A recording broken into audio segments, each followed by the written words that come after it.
Muy buenos días a todos.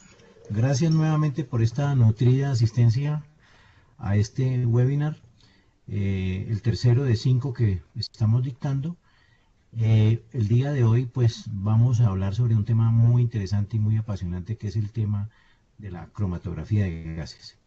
No sin antes presentarme, yo soy ingeniero mecánico, egresado de la Universidad Tecnológica de Pereira.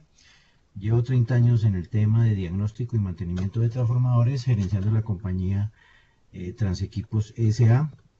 Y bueno, hoy en día pues me corrieron la butaca hacia arriba. Soy el presidente y hay un gerente general que es el ingeniero José Nelson Alfonso. Nuestros principales servicios son diagnóstico y análisis de laboratorio para aceites aislantes, mantenimiento a transformadores, mantenimiento a subestaciones, confiabilidad de equipos eléctricos. Eh, Siguiente. Y tenemos otras soluciones como soluciones de monitoreo online, soluciones industriales en cámaras termográficas, ventanas infrarrojas, monitoreo de temperatura interna en celdas eléctricas en tiempo real y soluciones de gestión energética. Como ven, nuestro portafolio se ha ampliado bastante, esto desde el punto de vista gerencial, de visión estratégica de la compañía, para tener una diversidad de información al respecto. Entonces, la cromatografía de gases es el tema que nos ocupa hoy. Vamos a hablar sobre el diagnóstico con base en cromatografía de gases. La idea es evitar fallas catastróficas, predecir y, si es el caso, diagnosticar una falla, ojalá que sea en estado incipiente, para que así no tengamos ningún inconveniente ni tengamos ninguna sorpresa a futuro sobre el tema. El monitoreo de gases hoy en día está ampliamente utilizado para la detección temprana de gases. Es una técnica que lleva aproximadamente 30 años y que año por año se ha ido avanzando y se ha ido progresando en este tema. Y hoy en día se ejecutan anualmente más de 1 millón de análisis de gases disueltos en muchos laboratorios del mundo, y se han instalado más de 30.000 monitores en línea de analizadores de gases, como es la tendencia hoy en día. Es tener el laboratorio pegado, digamos, al transformador en caso de transformadores especiales de alta potencia que requieren un monitoreo muy cercano de su condición en cuanto a presencia de fallas que pueden haber en el transformador. Siguiente. Los objetivos de la cromatografía de gases son monitorear, dar un aviso anticipado de una falla, supervisar una unidad en operación con posible falla, determinar la naturaleza de la falla, porque hay varios tipos de falla, hay fallas térmicas y fallas eléctricas, y de las fallas térmicas también hay varios tipos de fallas de tipo eléctrico y también varias fallas de tipo térmico. Verificar una unidad nueva en periodo de garantía. Qué bueno poderle decir al fabricante en el periodo de garantía: mire, este transformador tiene un problema, como efectivamente nosotros estamos haciendo unos seguimientos a transformadores muy importantes en ciertas centrales de generación, eh, donde desde ya se le está diciendo al que hay que actuar porque hay alguna cosa que no está bien. Entonces, qué bueno que eso lo agradecen también los fabricantes, porque de entrada pues ellos entran a colaborar en el caso de que se detecte un problema en un transformador. Adelante. Siguiente. La información histórica es muy importante. Los datos de placa, incluida la fecha de fabricación. La edad del transformador es importantísima a tener en cuenta, porque es claro que si un transformador nunca ha sido su aceite tratado y llevamos 20 años, pues tenemos que tener, digamos, derecho a tener cierto nivel de gases, y eso no necesariamente está asociado a falla. El tema de la cromatografía hay que manejarlo con un poco de tacto y aplicar diferentes técnicas y apoyarse en diferentes conceptos y criterios para poder diagnosticar que efectivamente existe una falla. Lo que sí no nos falla es la tendencia. Cuando hay una tendencia de incremental de gases, y sobre todo de ciertos gases críticos, es bien importante tomar acciones oportunas al respecto. Un concepto importantísimo es el total de gases combustibles. Más adelante vamos a ver cómo se definen o qué se entiende por gases combustibles generados por el aceite hilante. Es importante anotar que los gases que estamos analizando son gases disueltos en el aceite, no los gases ya libres o la burbuja que ha subido a la superficie del nivel de aceite y se ha ido al relevo. Eso ya es una condición bastante avanzada de falla. Entonces, lo importante acá es analizar los gases disueltos y adelantarnos a la falla y digamos, mitigar la parte crítica de ese aspecto. Entonces, nos debemos preguntar si el total de gases combustibles ha aumentado en el aceite sorpresivamente, si la unidad está a full carga o con sobrecarga. Es importante tenerlo en cuenta porque cuando está en sobrecarga es probable que se estén generando ciertos gases típicos de la sobrecarga, que no necesariamente están asociados a falla. Es bien importante tener un análisis de gases disueltos previos, o sea, llevar un histórico. El histórico, las tendencias son bien importantes tenerlas en cuenta en el proceso de diagnóstico. ¿Ha tenido incidentes el transformador o algún aislador? Importantísimo saberlo. ¿La unidad ha sido desgasificada y cuándo? Muchas veces se cree que desgasificando los transformadores vamos a solucionar el problema. No lo estamos solucionando porque estamos quitando los síntomas más no la causa. Entonces hay que ir a la causa. La unidad fue reparada y cuánto hace que fue reparada, etcétera. Todo ese tipo de información es bien importante tenerla sobre la mesa para poder analizar de manera objetiva y de manera, digamos, sacándole provecho a la información. Siguiente. Los tópicos que vamos a resolver son, ¿qué gases representativos son de las diferentes fallas? O sea, como ya les mencioné que hay diferentes fallas, entonces hay unos gases que son, digamos, representativos de cada uno de ese tipo de fallas, llamémoslo así. ¿Qué niveles parcial o total de gases son aceptables? Y aquí entra a darnos una mano muy importante la normatividad, especialmente la IEEE y la IEC.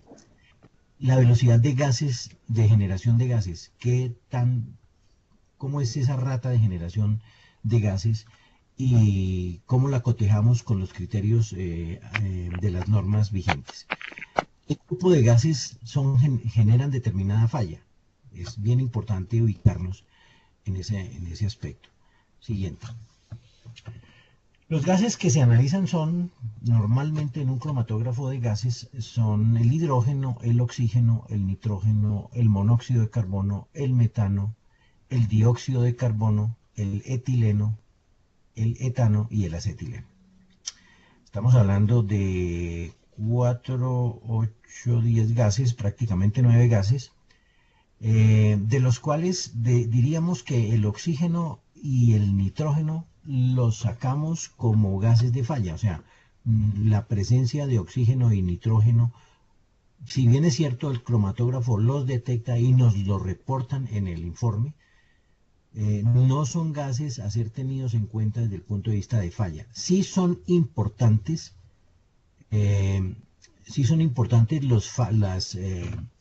la presencia de oxígeno y nitrógeno desde otro punto de vista que más adelante lo analizamos, pero no desde el punto de vista de fallas. Regrésate al anterior, Cristian, por favor. Los demás gases, o sea, el hidrógeno, el monóxido de carbono, el metano, dióxido, etileno, etano y acetileno son los gases que nosotros consideramos gases de falla. Y aquí decimos que con esos gases, sacando el oxígeno y el nitrógeno, decimos que los gases combustibles es el total, sumando el hidrógeno, el monóxido de carbono, el metano, no sumamos el dióxido. Sí es un gas de falla, pero no lo sumamos como total de gases combustibles, el etileno, el etano y el acetileno. Esos 6 gases, o sea, acetileno, etano, etileno, metano y monóxido e hidrógeno, son los gases combustibles. Sin desconocer que el dióxido de carbono también es un gas de falla, pero no suma para el criterio de gases combustibles. Sigamos a la siguiente. El cromatógrafo de gases, ¿qué es? Es un equipo que toma el gas que está en la parte superior del recipiente, del vial que ustedes ven a la izquierda. Se ve ahí, se alcanza a ver el nivel de aceite. Ese vial en la unidad de Headspace es sometido a agitación y calentamiento hasta unos 150 grados, de tal manera que los gases que están disueltos suban a la parte gaseosa, digamos, del vial, y hay que dejarle más o menos unos 5 mililitros de espacio, y el cromatógrafo internamente, digamos que pincha el septum y succiona los gases de esa cabeza de gases que hay en la parte superior del vial, y esos gases empiezan a viajar por esos serpentines que ustedes ven ahí, el carboxén y la criba molecular, de tal manera que unos gases van por unas columnas, otros gases van por otra columna. Eso se llama columna, ese serpentín, aunque no tiene aspecto de columna, pero técnicamente se llama columna. Y digamos que el cromatógrafo va detectando a través de sus detectores el tiempo de retención de cada uno de los gases que van saliendo del cromatógrafo, y él calcula el tiempo de retención que está asociado, digamos, a la concentración en partes por millón. Esto como para que tengamos una idea general de cómo funciona el cromatógrafo, aunque lo que nos importa a nosotros es más que todo la interpretación y la detección de fallas. Sigamos a la siguiente. Este es el aspecto físico del cromatógrafo. Allá en el horno ustedes ven las dos columnas que son los serpentines de fibra de vidrio, son capilares de fibra de vidrio. En el fondo ustedes ven un serpentín de color oscuro, marrón oscuro, y otro de color caramelo. Son las dos columnas que en la diapositiva anterior estábamos viendo esquematizadas. La muestra es pasada de la jeringa a un vial, el cual se coloca en el Headspace, donde se calienta a 70 grados. Perdón, yo había dicho que 150 grados, estaba equivocado, son 70 grados. Luego es inyectada a la columna del cromatógrafo una fase gaseosa, la que es agarrada por un gas argón y empieza a viajar hacia un detector, dependiendo del gas.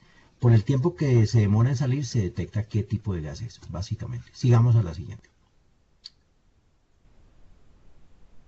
Este es el cromatograma que bota el cromatógrafo apoyado en su software, y los picos que ustedes ven ahí son las concentraciones de los diferentes gases que se analizan. Ahí alcanzamos a ver el hidrógeno, oxígeno, nitrógeno, dióxido de carbono, acetileno, etc. Vamos a la siguiente. Muy bien. Bien importante apoyarnos en la norma IEEE 57104 del 2008. Estamos esperando una actualización de esta norma. Estamos en mora de que nos llegue. No ha salido todavía, pero esperamos que ojalá en este año nos den una actualización versión 2018, porque pues hay unas cositas que ya han cambiado, pero sin embargo sigue siendo de utilidad. Digamos que lo esencial de esta norma es el cuadro que estamos viendo ahí. Entonces, dice que podemos tener condición 1, condición 2, condición 3 o condición 4. Entonces, por ejemplo, para el hidrógeno se considera condición 1 una concentración de 100 partes por millón. El metano, 120 partes por millón.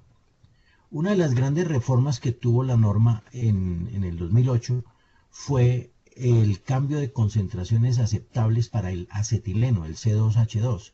Fíjense ustedes que para condición 1, solo por poner un número, le pusieron una parte por millón. Es decir, el mensaje es acetileno. Ya empezamos a entender ciertas cosas. El acetileno es el gas que más energía requiere para ser liberado, y por lo tanto es el gas asociado a la falla más grave que puede haber en un transformador, como es el arco interno. Entonces, cuando hay arco interno, indefectiblemente vamos a encontrar acetileno. Entonces, la mayoría de los termogramas muestran acetileno no detectable. Eso es una buena noticia. Entonces, si no tenemos acetileno, digamos, dormimos tranquilos.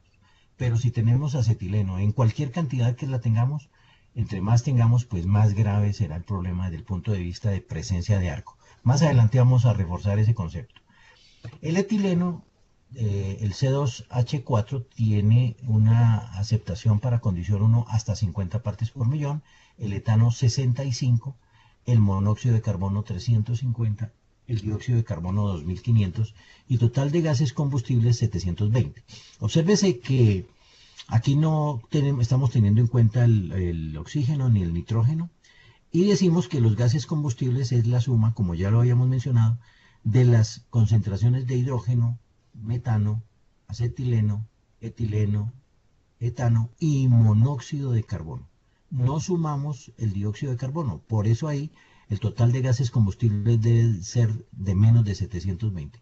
Si sumamos los números que están ahí, 100 más 120 más 1 más 50 más 65 más 350 nos da algo así como 650, algo así por el estilo. Por lo tanto estamos en condición 1 menos de 720. ¿Eso qué significa? Que nosotros, ojalá, nuestros transformadores siempre estuvieran en condición 1, de tal manera que dormimos tranquilos cuando estamos en condición 1. En condición 2, ya entonces tenemos unos límites entre, por ejemplo, el hidrógeno entre 101 y 700, el metano 121 y 400, el acetileno entre 2 y 9 partes por millón, el etileno 51 a 100, el etano 66 a 100, el monóxido de 351 a 570 y el dióxido de carbono de 2500 a 4000. Fíjense que hay buena generosidad de parte de la norma en cuanto a la aceptación del dióxido de carbono, dado que el monóxido de carbono vienen del papel aislante. Los demás gases, los otros 5, vienen del aceite.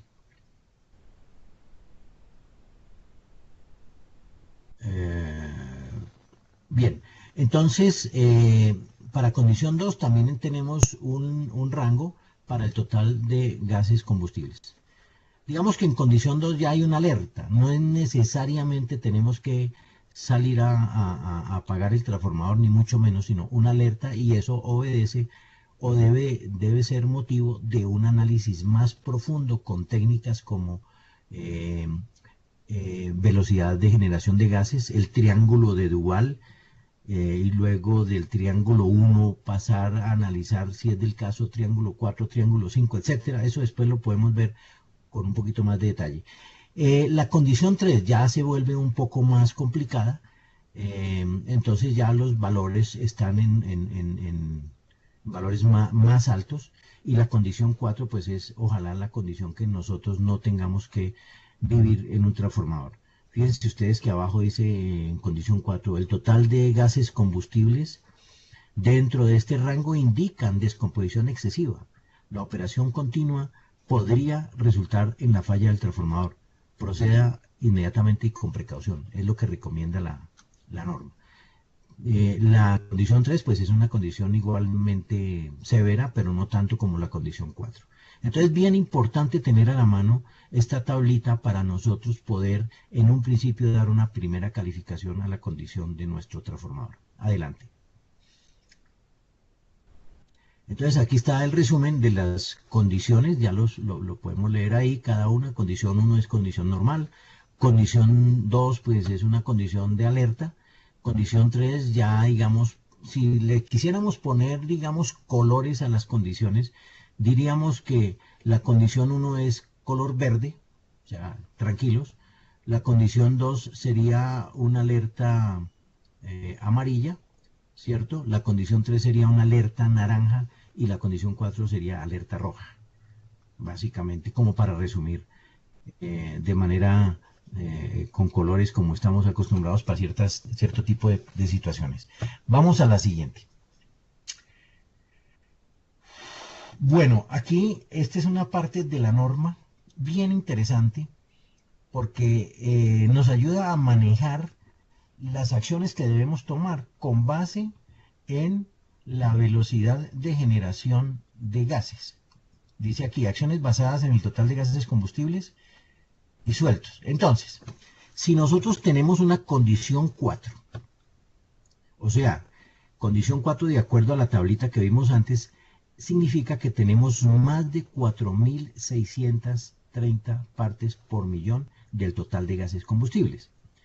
Luego paso a analizar en la columna siguiente si tengo más de 30 partes por millón por día. Es decir, si yo, por ejemplo, en el día 0 tenía, por decir algo, 5.000 partes por millón de total de gases combustibles, y en el día 10 tengo 6.000, quiere decir que en 10 días generé 1.000 partes por millón. 1.000 dividido por 10 días significa que tengo 100 partes por millón. ¿Qué significa eso? Que estoy en una condición crítica porque estoy generando más de 30 partes por millón y por lo tanto el muestreo debe ser diario. Y considerar sacar de servicio el transformador y solicitar asesoría del fabricante urgentemente. Ojalá ahora, cuando un transformador está en condición 4, ha pasado de condición 1 a la 2, a la 3 y llegó a la 4. O sea, él no llega abruptamente a la condición 4. Por eso la importancia del monitoreo, para estar seguros de que de la progresividad de la falla y tomar decisiones, ojalá no en condición 4, sino ojalá en condición 2 o 3. Si la generación de gases está entre 10 o 30 partes por millón, es decir, por decir algo, medimos 5.000 partes por millón y a los 10 días medimos 5.100, 5.100. Entonces quiere decir que generamos 100 partes por millón en 10 días. Significa que estamos generando 10 partes por millón por día. Entonces también ahí nos dice que debemos proceder de manera diaria. Pero si por decir algo, eh, teníamos 5.000 partes por millón y a los 10 días tenemos 5.050, entonces 50 dividido por 10 son 5, tendríamos menos de 5 partes por millón. La condición es un poco más manejable sin dejar de ser crítica y el muestreo debiera de ser semanal. Lo mismo con las condiciones 3, 2 y 1. Incluso fíjense ustedes que aún en condición 1 podríamos tener más de 30 partes por millón. Entonces ahí muestreo mensual. Y está la recomendación en la columna de la derecha, cómo debemos proceder de manera general. Cuando estamos en condición 3 dice ahí, proceder con extrema precaución, analizar los gases individuales, planear la salida de servicio y solicitar asesoría del fabricante. Muy bien, vamos a la siguiente. La SIGRE en su documento TV número 443 da unas recomendaciones para límites de concentraciones de gases e intervalos de muestreo. Es muy parecida a la IEEE y la complementa muy bien. Por eso yo recomiendo que esta tablita también la tengamos en cuenta. Entonces ahí más o menos ellos siguen un poco los lineamientos de la IEEE y hablan de condición típica, nivel 2, nivel 3 y nivel 4, ¿cierto? Y las concentraciones son un poco parecidas a las de la IEEE y hablan de si las concentraciones son de ese orden, entonces si es típica, pues anualmente, si estamos en condición 2, pues que sea mensualmente, si estamos en condición 3, semanalmente, y si estamos en condición 4, diariamente.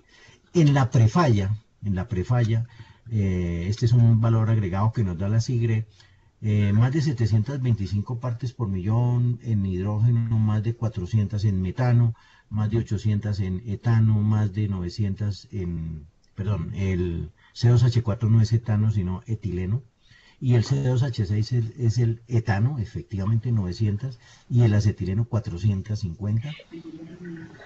Prefalla, y eso debe ser monitoreado cada hora. Pero pues más que monitoreado, yo más bien pensaría en sacar de servicio el equipo.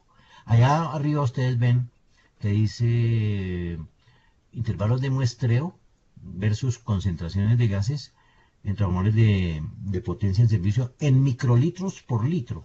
Microlitro por litro es lo mismo que partes por millón. ¿Ok? Sigamos a la siguiente. La SIGRE también nos da unos criterios con respecto a la rata de generación. en microlitros por litro por año, es decir, partes por millón por año. O sea, podemos hacer, así como lo hicimos por día, podemos calcularlo por año. Entonces, lo típico es que se generen esas concentraciones de 83, 65, 89, 47, 2, 660, etcétera, por año. Si eso es lo que se está generando por año, entonces estamos tranquilos. Si las concentraciones están en los valores de nivel 2, pues las concentraciones no, las concentraciones por año, o sea, velocidad de generación anuales. Entonces, si estamos en condición 2 sería mensual, y si estamos en condición 3 semanal, y si estamos en condición 4 diariamente. Y en la prefalla tendríamos esos valores que ustedes ven en la parte inferior, y sería recomendable chequearlo cada hora, pero realmente ahí yo preferiría sacar de servicio el transformador, no hay sea que tomando la muestra ocurra la falla catastrófica. Vamos a la siguiente.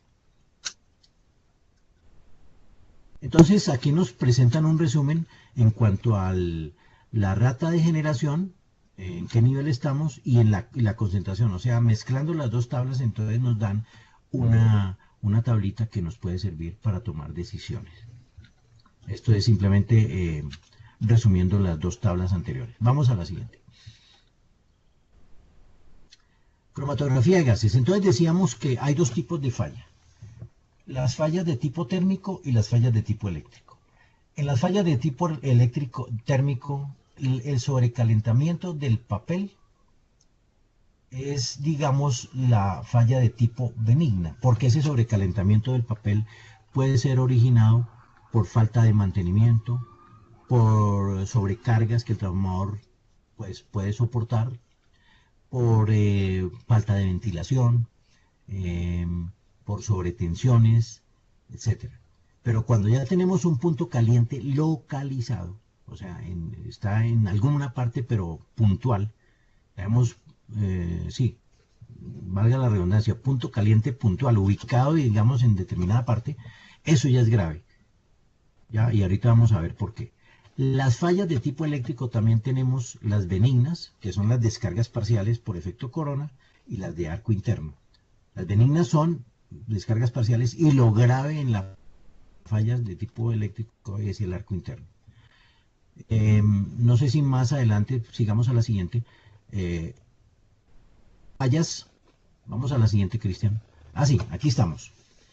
En esta diapositiva entendemos un poco mejor cómo para generar hidrógeno necesitamos un cierto nivel de energía, 338 kilojoules por mol.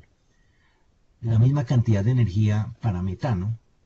Para etano ya necesitamos más energía, 607 kilojoules por mol. Para el etileno necesitamos más energía todavía, y para el acetileno es el que más energía requiere, que son 960 kilojoules por mol. Entonces, digamos que la gravedad de la falla va desde de menos a más. O sea, cuando tenemos hidrógeno solamente, digamos que podríamos tener una descarga parcial moderada. Con metano a bordo adicional ya tendríamos una descarga parcial un poco más avanzadita. Y si además tenemos etano, seguimos en descargas parciales, pero mucho más severa, próxima a convertirse en arco interno. Entonces, a medida que avanzamos en los niveles de energía, la falla es un poco más crítica. Cuando ya tenemos etileno, tenemos ahí, ese gas es característico del punto caliente localizado, puntos calientes que pueden superar los 700 grados Celsius. Y el acetileno ni se diga, es más grave aún que haya presencia. Entonces abajo hay una explicación un poco al respecto, que las fallas de baja energía como descargas parciales y efecto corona favorecen la ruptura de los enlaces hidrógeno-hidrógeno y carbono-hidrógeno, que son los más débiles, por ionización fundamentalmente, de donde el hidrógeno es el principal gas de recombinación. Para romper los enlaces carbono-carbono se requieren más energía, por eso entonces aparece el etano. Y para dobles enlaces, el caso del etileno, se requiere más energía. Y para triple enlace, aquí me faltó una rayita, porque los dos carbones van enlazados con enlace triple y se saturan con un hidrógeno, porque acuérdense que el carbono tiene 4 enlaces y hay que saturarlos. Entonces ahí falta una rayita, 960 kilojoules por mol. Ahí entendemos un poquitico más el por qué tenemos que estar preocupados cuando tenemos acetileno. Por decir algo, si tenemos hidrógeno, digamos que nos preocupamos, pero no tanto. Con metano nos empezamos a preocupar un poquito más. Con etano todavía más. Con etileno pues ya mucho más grave y con acetileno gravísimo. Vamos a la siguiente. Entonces, para producir gases se requiere, digamos, en general, en resumen, baja energía para generar hidrógeno, metano y etano. Y también estos tres primeros, hidrógeno, metano y etano, vienen del aceite. Acuérdense que el aceite son hidrocarburos, carbonos e hidrógenos. Mientras que el papel aislante sí tiene componentes de carbono y son moléculas orgánicas que su base es anillos, ¿cómo se llaman? Anillos de glucosa polimerizadas que tienen carbono. Entonces, del papel se desprende el monóxido y el dióxido de carbono. Alta temperatura sería el C2H4, que es el etileno característico de la falla de punto caliente, y muy alta temperatura y energía, el etileno. En la práctica siempre se forman mezclas de gases, no siempre pues hay un solo gas, sino que hay gases mezclados, y ahí es donde tenemos que entrar a analizar la condición. Vamos a la siguiente. Significado de la relación CO2 con CO, según la norma C57-104 de 2008 de la IEEE. Esta relación es bien importante y bien útil usarla cuando estamos hablando aquí de que, por decir algo, tenemos los gases que se destacan son monóxido y dióxido de carbono. Por lo tanto, no vienen del aceite, vienen del papel aislante. La celulosa se carboniza a 150 grados. Hay degradación a temperatura normal de operación. Ella se empieza a generar, el monóxido y dióxido de carbono se empieza a generar después de los 100 grados, 100, 110, 120, que son temperaturas que pronto no son difíciles de alcanzar en un transformador. Por lo tanto, no es raro que en un transformador tengamos un alto contenido de monóxido y dióxido de carbono sin que haya presencia de los gases, de los otros gases. Si esa es la situación, digamos que dormimos tranquilos porque no hay falla como tal, sino un calentamiento general del transformador. Un sobrecalentamiento, por decir, y tendríamos que entrar a analizar si es por sobrecarga, si es por falta de mantenimiento, si es por alguna otra situación, por falta de ventilación o algo así. La relación CO2 y CO se usa como un índice de descomposición térmica de la celulosa. Generalmente esta relación está entre 3 y 10. Una temperatura alta tiende a aumentar la relación CO2 sobre CO. ¿Por qué? Porque aumenta el dióxido de carbono en mayor proporción con la que aumenta el CO. Por lo tanto, se tiende a aumentar la relación. O sea, hay relaciones CO2 sobre CO de 15, de 20, de 30. Significa que hay alta descomposición térmica del papel aislante por el aumento excesivo del dióxido de carbono. Si aumenta CO, entonces la relación decrece. O sea, si aumenta el denominador, decrece la relación, lo cual puede ser indicio de anormalidad manifestada en degradación del aislamiento celulósico. O sea, eso también es malo que esté por debajo de 3 la relación CO2 sobre CO. Ese es un criterio pues muy útil para usar. Lo recomendable es un análisis de furanos cuando crece la relación CO2 sobre CO. Recuerden que los furanos son indicativos o nos llevan a la estimación del grado de polimerización, o sea, qué tan despolimerizado está el papel, en otros términos, qué tan envejecido está el papel aislante. O sea, una recomendación obvia cuando tenemos alto monóxido y dióxido de carbono es hagamos furanos para estimar la vida útil remanente. Puede ser que el transformador está caminando a pasos agigantados hacia la extinción de su vida útil. Entonces, más que presencia de fallas es desgaste, digamos, del aislamiento del transformador cuando estamos hablando de monóxido y dióxido de carbono. Vamos a la siguiente. Las preguntas pues vamos a tener al final, dentro de unos 5 o 6 minutos que terminemos, vamos a hacer preguntas. Uno de los criterios que se manejan para, digamos, caracterizar una falla es el gas característico. Por ejemplo, cuando tenemos punto caliente localizado, el gas característico es el C2H4 que se llama etileno, ¿cierto? No hay acetileno, gracias a Dios, pero sí tenemos un punto caliente que puede degenerar en arco interno y próximamente podríamos llegar a generar eh, acetileno. Entonces, generalmente el etileno está acompañado de los otros gases cercanos a él en cuanto a energía para generarlos, como es el etano, el C2H6 y el metano CH4 y alguito de hidrógeno. Vamos a la siguiente. Dentro de este método del gas característico, cuando hay un calentamiento general del papel aislante, pues ahí se destaca mucho el CO. Estamos hablando por ahora de gases combustibles y ni se diga de la presencia de CO2. Generalmente esto es papel sobrecalentado típico con alto contenido de monóxido de carbono y los demás gases combustibles están prácticamente en ceros. Vamos a la siguiente. Arco interno. Generalmente está el hidrógeno acompañado del temible acetileno, el C2H2, y acompañado de los gases, de los otros gases. Siempre, si vamos a la siguiente, y luego regresamos a esta, vamos a la siguiente, Cristian, por favor. El efecto corona tiene hidrógeno y metano. O sea, tanto el efecto corona como en la anterior, pasemos a la anterior, tenemos hidrógeno en ambas. De ahí que algunos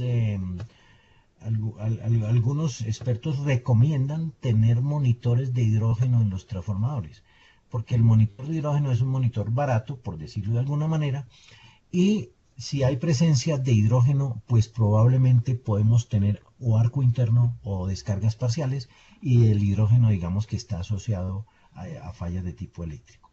Pero lo más conveniente sería tener pues el scope completo de la información y tener pues todos los gases.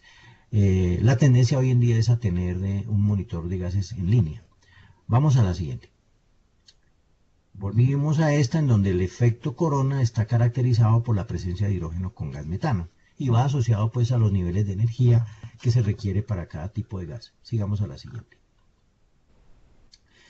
Entonces, la pregunta es, ¿cómo hacemos entonces para diagnosticar una condición de un transformador? Una de ellas fue usar las tablas de la IEEE que vimos atrás, y la otra es el triángulo de Duval. Vamos a explicar rápidamente. También les cuento que no solamente existe este triángulo de Duval, sino que existe, este es el triángulo 1, existe el triángulo 2, 3, 4, 5, 6, hasta 7 creo, y existe el pentágono de Duval.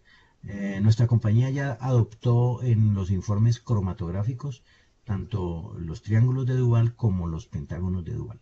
Pero la esencia y el concepto fundamental lo encontramos en el triángulo 1. Preguntarán a la audiencia, ¿y para qué son los otros triángulos? Para otro tipo, unos son para otro tipo de aislantes, como por ejemplo el aceite vegetal, para las siliconas. También los conmutadores de derivaciones tienen que ser analizados de manera diferente a como se analizan los transformadores como tal. Entonces hay diferentes triángulos. Y hay unos dos que están asociados a este, que es el triángulo 4 y 5, que me sirven para profundizar un poquito más en la falla. No vamos a entrar sobre esos triángulos porque nos enredamos la vida y no hay el tiempo suficiente. En el curso largo que tenemos nosotros de 5 días sí lo explicamos detalladamente.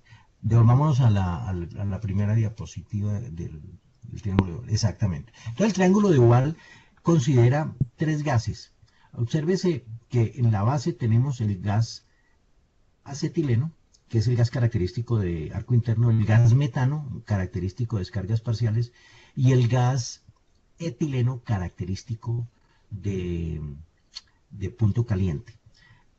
Obsérvense que los gases enos, o sea, el etileno y el acetileno, son los gases más graves indicativos de fallas más graves. El metano, pues, es el representante, digamos, en el triángulo de las descargas parciales.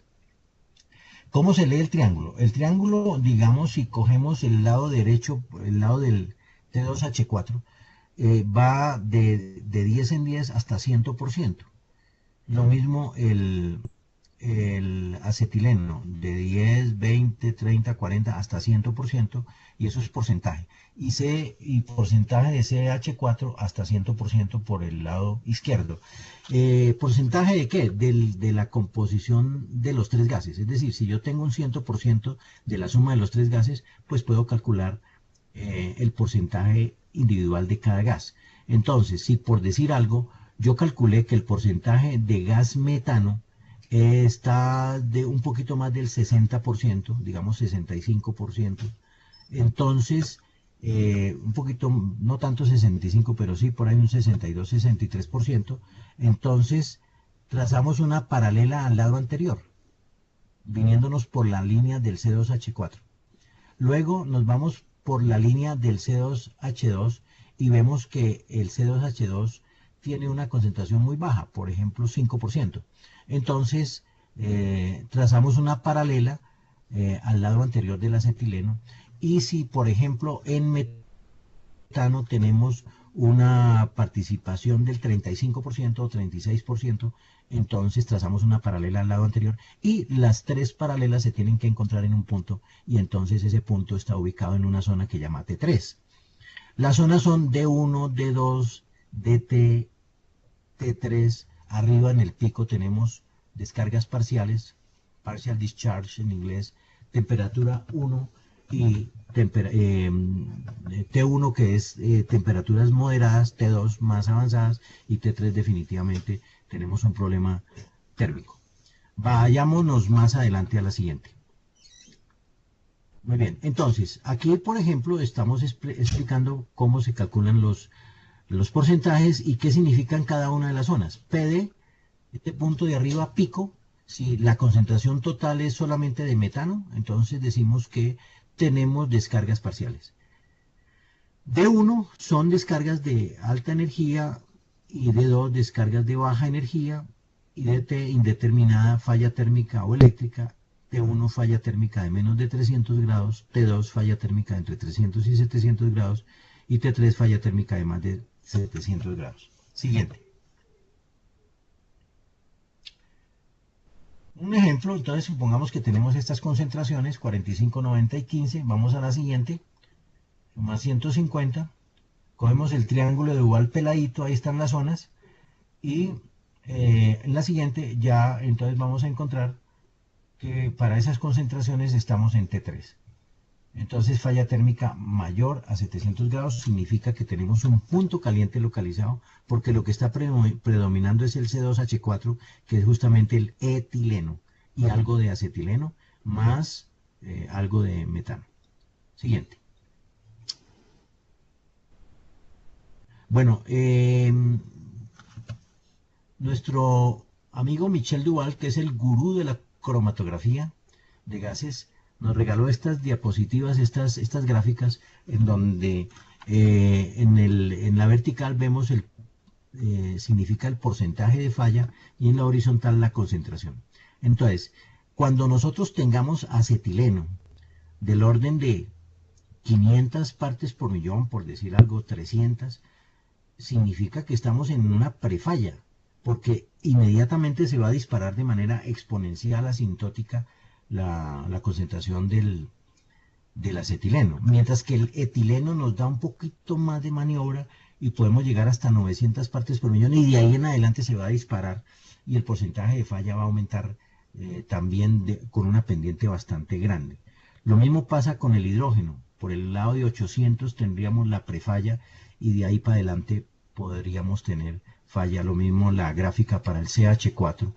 Para el CO y el CO2 es un poco más benigna, la concentración admite hasta 3000 y de ahí para adelante la pendiente es mucho menor, y en el CO2 pues mucho más relajados, por decirlo de alguna manera. Estas grafiquitas ayudan un poco a entender un poquito la problemática particular que nosotros tengamos con nuestro transformador. Vayamos a la siguiente.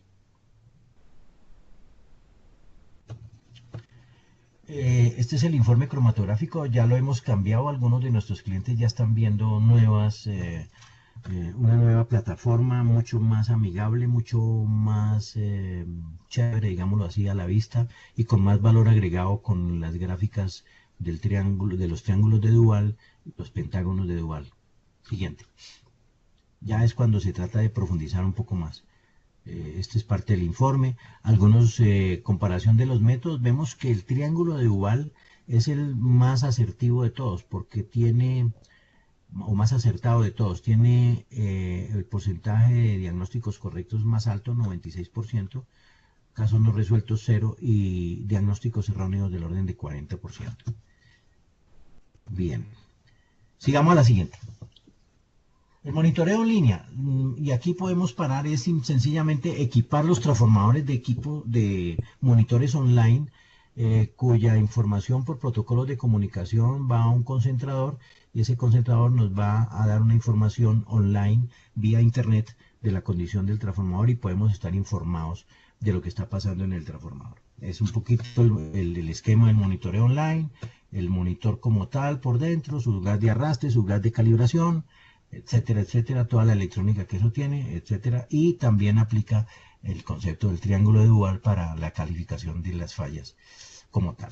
Muy bien, creo que con esto podríamos ya dar paso a las preguntas para en aras del tiempo. Ya lo demás son datos que, que ustedes pueden estudiar por cuenta de ustedes. Por favor, estoy atento a las preguntas. Listo, si tienen alguna duda, nos la pueden escribir en el chat o si tienen activo su micrófono, también pueden pedir la palabra y pues hacerla directamente.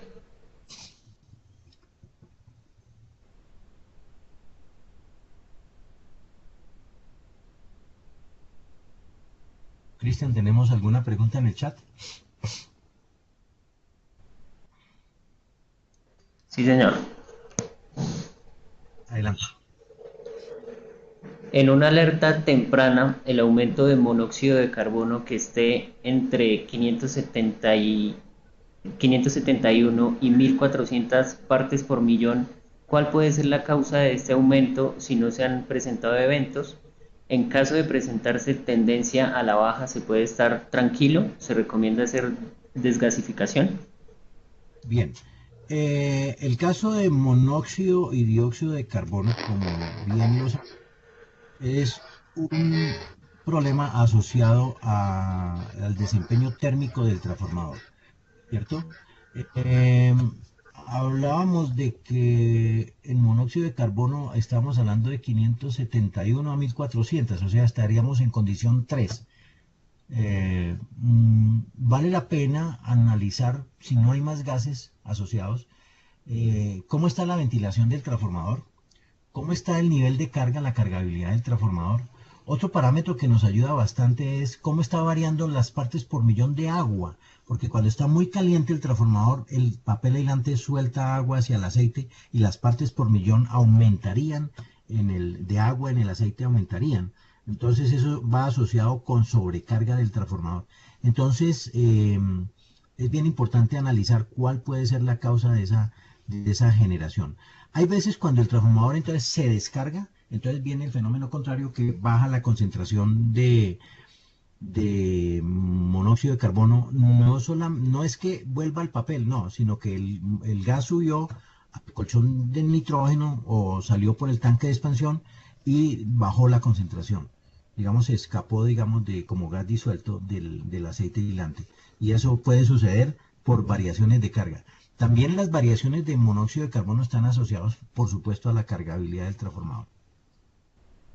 Adelante. Siguiente. ¿Puede la concentración total de gases disminuir entre muestras? ¿Por qué se puede dar esto? La concentración total de gases puede disminuir entre muestras. Sí, se puede dar. Hay veces los transformadores tienen transientes, por decir algo, transientes atmosféricos, que hizo que se generaran gases, especialmente descargas parciales. Y el transformador después siguió en una normalidad corriente, de manera que esos gases tienden a subir a la superficie del nivel de aceite y, y bajar la concentración. Eso es perfectamente normal y por eso es tan importante hacer el seguimiento de, de la condición de gases en el aceite hilante. Siguiente. También la disminución está asociada a veces a la baja de carga. A veces cuando otro amor tiene problemas, una de las recomendaciones, si es que no se puede sacar de servicio, es bajarle la carga en lo posible al transformador para que haya menos, el problema sea menos crítico. ¿Conoce si el método de cromatografía de gases de la ASTM 3612 será reemplazado próximamente por otro o el que existe ahora da la seguridad total de los resultados? Sí, el método 3612 o la norma STM 3612 es el método con que se ejecuta la prueba y ella tiene en este momento tres métodos y el C. El que se usa últimamente más es el método C, que es el que usa el Headspace que les explicaba en las primeras diapositivas. Los métodos A y B son por desgasificación directa de la muestra en la jeringa.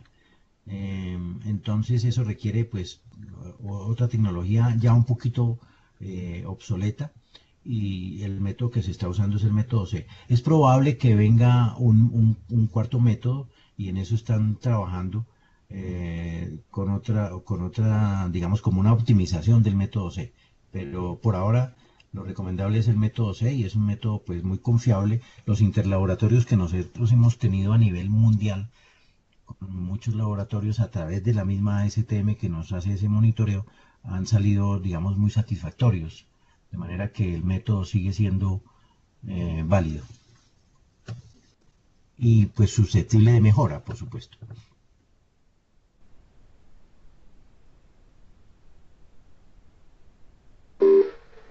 ¿Cuál puede ser la causa que el monóxido de carbono y el dióxido de carbono bajen considerablemente sin haber sido intervenido el transformador de un año a otro?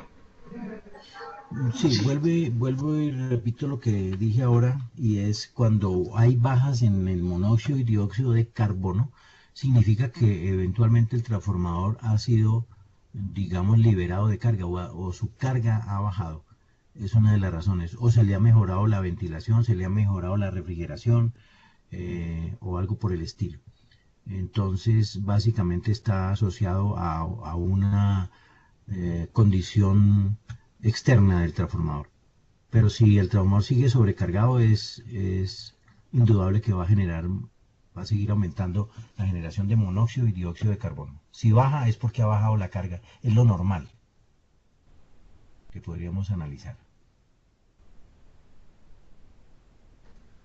Para análisis de gases, ¿de qué punto es más recomendable la toma de la muestra para que sea más representativa? Bueno, ahí tenemos que tener en cuenta lo siguiente. Los gases generalmente pues tienden a subir y lo más representativo sería de la parte superior del transformador, es lo que se recomienda. En los transformadores de potencia afortunadamente tenemos en la parte inferior válvulas de muestreo de la zona inferior del transformador, de la parte media y de la parte alta y las válvulas están disponibles en la parte inferior. Entonces uno cuando va a tomar la cromatografía de gases abre la válvula de la parte superior para tener una muestra más representativa. Si no tiene esa facilidad del transformador, entonces, y si en la parte superior tenemos una válvula, y si los lineamientos del RETIE nos permiten tomar la muestra en la parte superior, lo hacemos también. Obviamente respetando todo lo que la parte normativa en cuanto al RETIE, ¿no? Si no, si no tengo opción, entonces me tocó tomarla de la parte inferior y en el laboratorio se debe tener en cuenta esa información y para el análisis podemos inferir que si en la parte inferior hay determinadas concentraciones, pues en la parte superior puede ser superior. Pues no mucho superior, pero sí puede ser un poco superior. hay la ventaja de la convección del aceite, que el aceite está continuamente moviéndose por convección natural y ese movimiento, digamos que de alguna manera nos da cierta homogeneidad. Por eso no es tan representativo tomar muestras en transformadores desenergizados, ¿cierto? Porque no tenemos, digamos, una homogeneidad del aceite. Pero preferiblemente en la parte superior, si no, pues en la parte inferior y nos vamos con esa información. Siguiente pregunta. ¿La condición 4 puede cambiar a la condición 3 entre muestras? Si es así, ¿por qué llegó a condición 4? Sí, la condición 4 puede cambiar a condición 3 y eso sucede cuando se recomienda, por decir algo, bajarle carga al transformador. Entonces, al bajarle carga, puede variar a condición 3. Ahora, eh, con la carga, el tema de descargas parciales, por ejemplo, con la carga el voltaje tiende a bajar, ¿no es cierto? Digamos que el transformador en vacío tiene full, digamos, potencial. No soy el experto en la parte eléctrica, pero sí les puedo decir que con en vacío el transformador tiene, digamos que las descargas parciales tenderían a aumentarse, mientras que con carga las descargas parciales tienden a disminuir, porque hay menos, digamos, diferencial de tensión que las genera como tal. Entonces esto es motivo de estudio, pero normalmente siempre lo normal es que está asociado es a la carga del transformador como tal, la disminución de los gases, por ejemplo. Hay veces que se descarga el transformador un poco, sin embargo los gases siguen aumentando, porque ya la falla está en estado progresivo. Entonces, importantísimo tener en cuenta esa parte.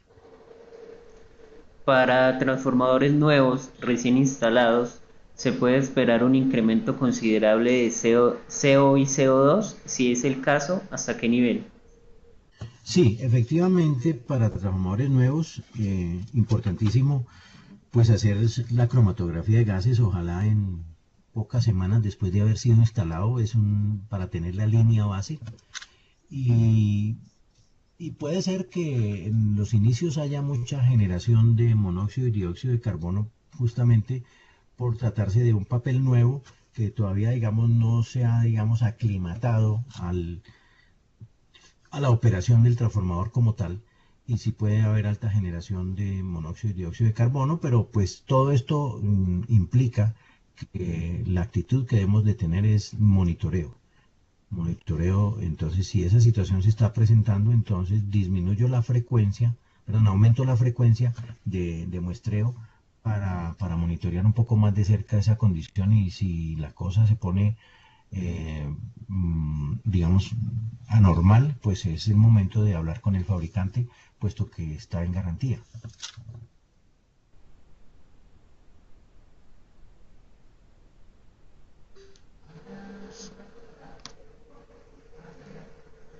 ¿Qué ¿Alguna otra relación hay pregunta? entre un estado de azufre corrosivo 4 y un alto contenido de hidrógeno 1000 partes por millón?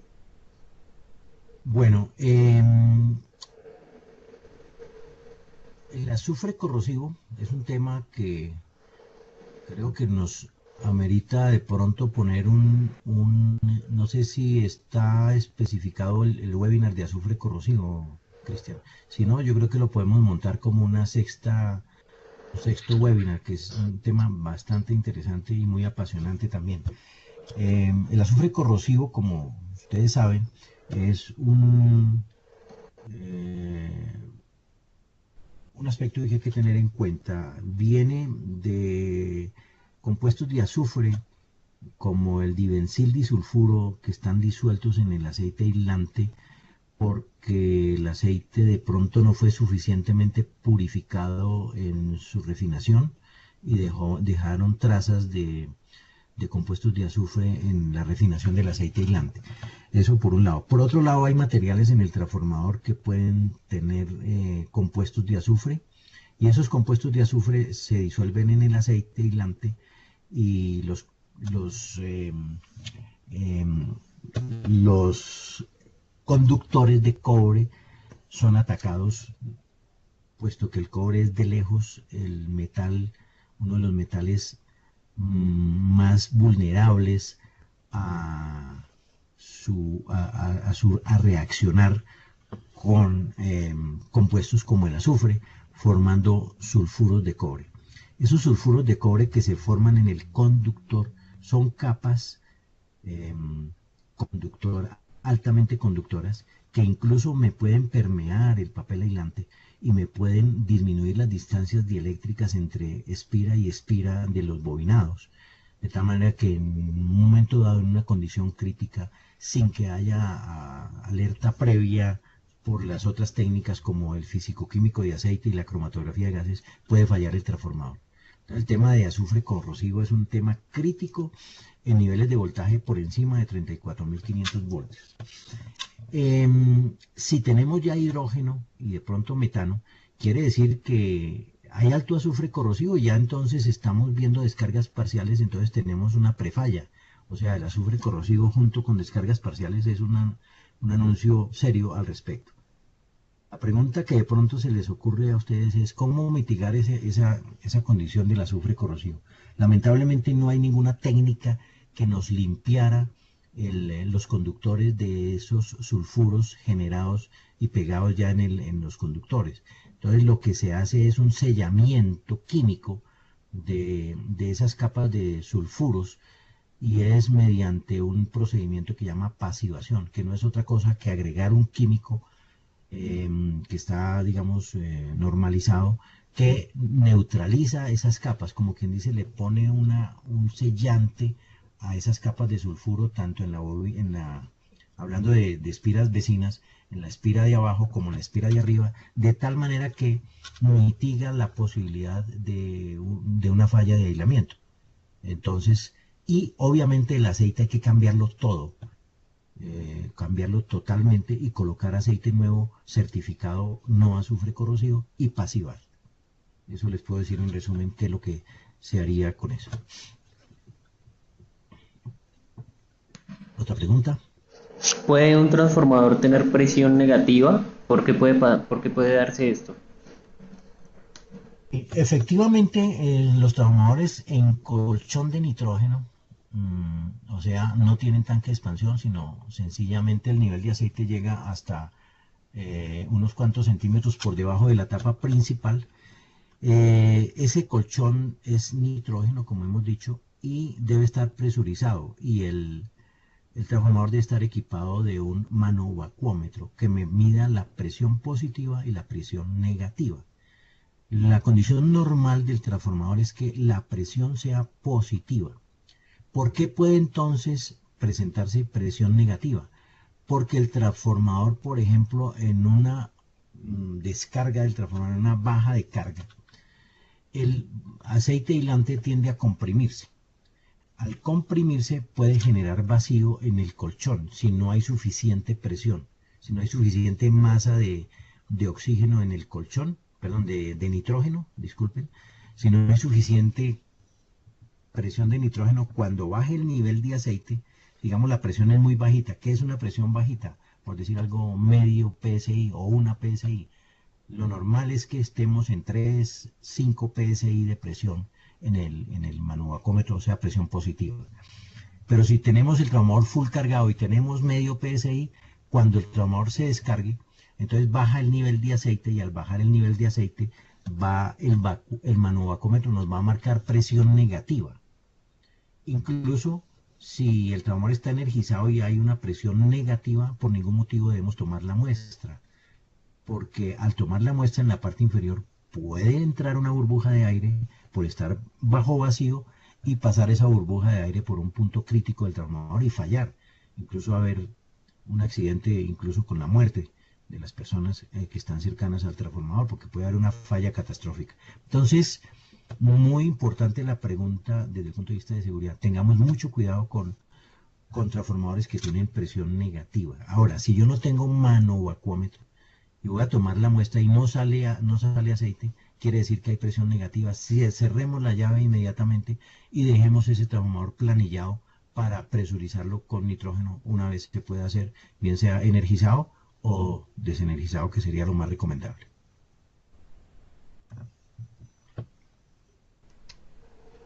¿Qué tan Siguiente pregunta. confiable, qué tan confiables son los resultados del análisis de furanos? Ya que por experiencia propia el papel físicamente se ve en mal estado, pero en los resultados muestra un 94% de vida útil. Lo que pasa es que los furanos hay que tenerlos, digamos, llevarlos con cuidado. ¿Por qué? Porque resulta que cuando intervengo el transformador, lo desgasifico, y si ese transformador ha sido desgasificado N veces, pues N veces se han ido los furanos. Entonces yo tengo que mantener la información, eh,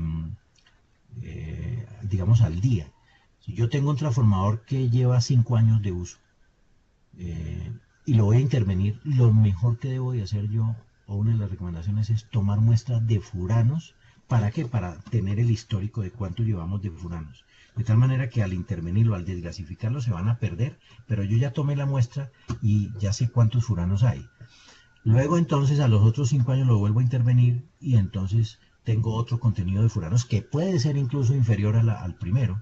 Entonces voy sumando los furanos y entonces voy componiendo mi curva y entonces la información la mantengo al día. De ahí la importancia de mantener bien informados en este tema y pues definitivamente el monitoreo online, online en el sentido no del monitorear online, sino el histórico online, perdóneme, los históricos en línea que nosotros ofrecemos y ahorita estamos estrenando plataforma, algunos de ustedes seguramente ya han visto nuestros nuevos informes, son bastante amigables, bastante interesantes. Entonces, con esos históricos yo puedo ir llevando mi contenido de furanos a pesar de que el clamor se ha intervenido. Y llegó otro funcionario, se fue el ingeniero y va a tener acceso al histórico desde cuando se tenga información. Entonces, y ese histórico está en la nube, de manera que no hay completa seguridad de que todo va a estar. Nosotros tenemos históricos desde el 2004 y toda la plataforma anterior, la información anterior, la subimos a la nueva plataforma y estamos garantizando información desde el 2004 y podemos entonces llevar unas estadísticas y una información muy acertada de cómo van nuestros transformadores y cada uno de nuestros clientes con un login y password que lo pueden solicitar gratis, pueden acceder a esa información y llevar sus históricos de manera pues acertada. Siguiente. ¿Las recomendaciones de la IEEE para la condición 3 y 4 no son muy exigentes? Son bastante exigentes, pero por eso esto de la cromatografía prácticamente no es una ciencia exacta como tal. Por eso estamos esperando la nueva versión de la norma, número uno. Y número dos, debemos ayudarnos del triángulo de Duval, que es bastante práctico. Y si es del caso de los triángulos 4 y 5, que en otra oportunidad podríamos hablar de esa parte. Y ayudarnos también de lo que nos dice la SIGRE. Entonces, y sobre todo la tendencia. La tendencia, o sea, yo puedo tener una condición 3, pero si es una condición estable, no hay incremento de gases, la velocidad de generación de gases está controlada, como que no es tan grave como lo está diciendo la IEEE. Eso es una parte. La otra parte importante es comparar con unidades similares. Con frecuencia tenemos unidades vecinas que están trabajando en la misma condición, entonces comparar el comportamiento de una unidad con respecto a la otra es muy válido también y nos ayuda, digamos, a mitigar un poquito esa. Estoy de acuerdo con el participante en cuanto a que de pronto la IEEE es un poquito, digamos, dura con condición 3 y 4, pero, pero hay la manera de complementarla con el tema de la velocidad de generación de gases, con el tema de los triángulos de Dual y con el tema de la SIGRE. Y si es del caso, ir al pentágono de Dual. Siguiente pregunta. ¿El resultado cromatográfico influyen las condiciones atmosféricas en la toma de la muestra de aceite? El procedimiento para toma de muestras de aceite, pues es un procedimiento totalmente hermético y digamos que en principio no debe haber influencia. Eh, Diferente a la muestra que se toma para físico-químico de aceite, que en el momento de yo tapar el frasco hay un momento cortico, pero está en contacto el aceite con la atmósfera en el área de la tapita. Aquí como la muestra se toma en jeringa, es totalmente hermética, digamos que normalmente no se esperaría que haya contaminación de la muestra como tal, porque inmediatamente la jeringa, tenemos los 30 centímetros cúbicos, tiene una llave hermética de la jeringa, se cierra y con el dispositivo de toma de muestras garantizamos que haya total hermeticidad. Si por alguna razón los clientes no tienen la expertise, nosotros tenemos suficiente personal técnico especializado que toma las muestras de manera adecuada. Siguiente pregunta. Vamos con la última pregunta. Tuvimos un transformador con condición 4 y se corroboró con muestras posteriores y aumentó en la generación y velocidad de gases. Se desinstaló el trafo y se realizó mantenimiento sin encontrar evidencias críticas ni problemas. ¿Por qué podría ser esto? Bueno, pues el transformador es una máquina tan compleja que no siempre es fácil encontrar la falla.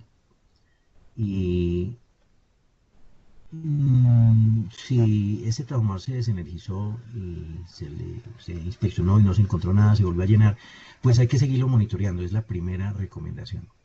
Si los gases siguen aumentando, entonces la recomendación es aplicar una técnica que se llama emisiones acústicas.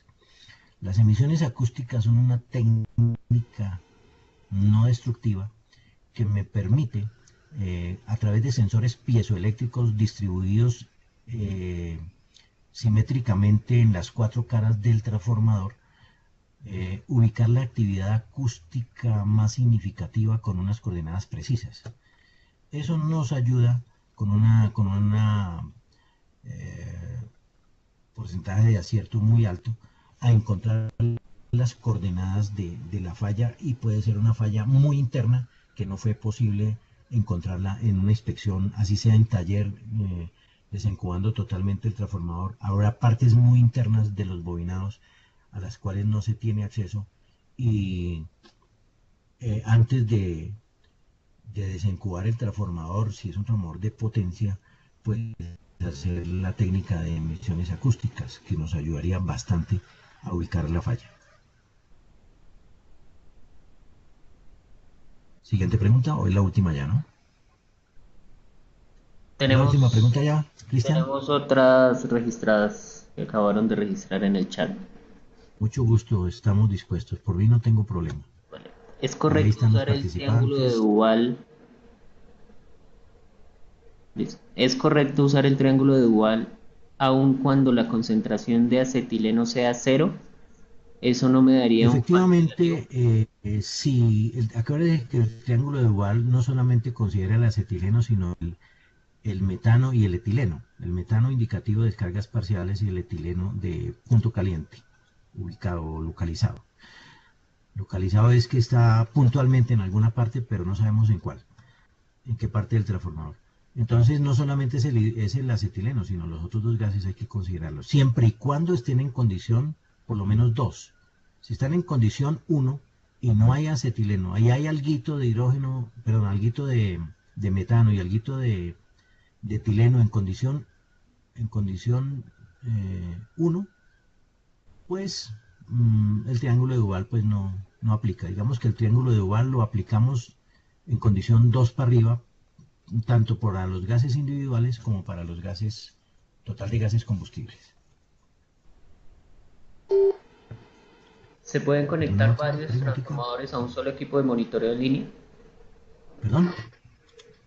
¿Se pueden conectar varios transformadores a un equipo de monitoreo en línea?